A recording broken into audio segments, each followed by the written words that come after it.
Jau pēc pāris gadiem objekts, kurā es pašlaik atrodos, piedzīvos krasas pārmaiņas. Piemēram, 2018. gada dziesmu svētkus varēs vērot arī no labā sāna un no kreisā sāna. Tomēr sporta sabiedrībā Daugavas stadiona jaunais projekts raisa diskusijas. 47 miljonu vērtais projekts, kurš tika pieņemts Briselē, neparedz jau esošās lielās tribīnes pārvietošanu uz augšielas pusi, kas ļautu gala variantā iegūt pilnvērtīgu stadionu ar 4 tribīnēm, kurš atbilstu augstākiem futbola un vieglatlētikas sacensību standartiem.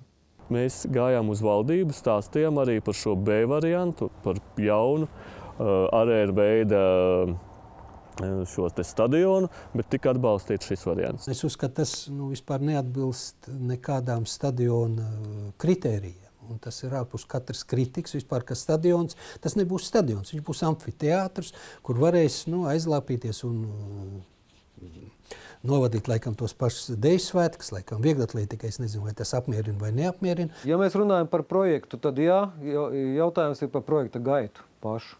Tātad tās būs, kas šeit ir paredzētas, tātad pats Daugavas stadions lielā arēna, 10 000 skatītāju vietas, vieglatlētikai pat ļoti pietiekoši. Sporta žurnālists Arturs Vaiters uzskata, ka jaunais stadiona projekts pilnvērtīgi neapmierinās visas sporta vajadzības. Par kādu sporta līmeni mēs runāsim, tas ir būtiski. Ja mēs runājam par tādu ierindas sportu, sportot gribētāji, ja tur būs tenisam laukumi, ja tur būs hokeja halle, ja tur būs vieglatlētikas manēža, kas tur tas stadions tāds, kāds viņš ir, tādiem ikdienas treniņiem, nelielām sacensībām, viņš pēc būtības atbildīs. Liela līmeņa sporta sacensībām, diemžēl nē. Jāsaka tā, ka no sports parasti šo bāzi ir izmantojis, jeb kā sauksim tā patērējis.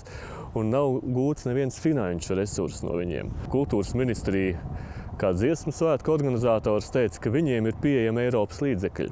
Un vai mums būtu izglītības ministrijai, kā šīs bāzes īpašniekam, Daugavas stadionam, kā tādam operatoram, vai ir interesi sakārtot? Mēs teicam, protams. Kultūras ministrija saredz Daugavas stadionu primāri kā objektu dziesmu svētkiem, nevis sportam.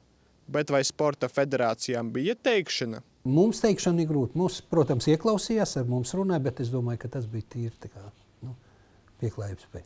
Mēs nesaklausījām to, kad viņi redzētu savu turpmāko mājvietu šeit. Tas būtu šādi varētu teikt. Es sapratu, ka ja arī kāda mača ir, tad šī nav tā vieta, kur viņi varētu notikt. Līdz ar to mēs arī strādājam uz to klientu, kam šis stadions turpmāk būs nepieciešams. Skaidrs, ka viens no galvenajiem klientiem ir Latvijas Vieglatlētikas savienība. Mūsu savienības viceprezidents Inns Pujāts ir profesionāls arhitekts, un viņš un viņa birojas arī pamatā izstrādāja šo te projektu. Līdz ar to tās mūsu intereses un sporta intereses ir maksimāli ielikts šajā te projektā, lai teiksim tā, lai nevis būtu izdevīgas, bet lai viņas būtu samērojams priekš visiem, gan priekš sporta, priekš kultūras, un lai šī teritorija būtu maksimāli gudri izmantot. Ar pilnu pārliecību nevar teikt, ka Briselē apstiprinātais projekts beigās izskatīsies tā, kā pašlaik tas izskatās uz papīra.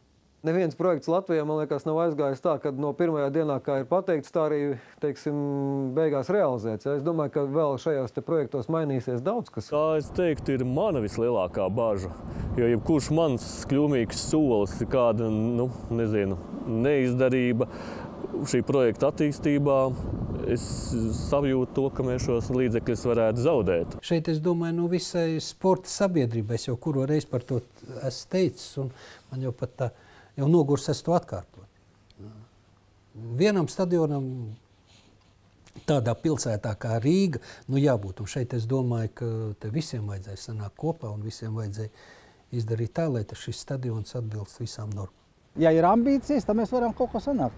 Ja mēs tā mierīgi dzīvojam, apmierināmies ar to, kas mums ir, pēc būtības mums jau pat, Daugavas stadions tāds pats kā tagad bija labs, varbūt līdz zināmam mēram, kamēr tas netraucēja dejotājiem. Arkādijs Birjuks, Jānis Rode, raidījums Kivī.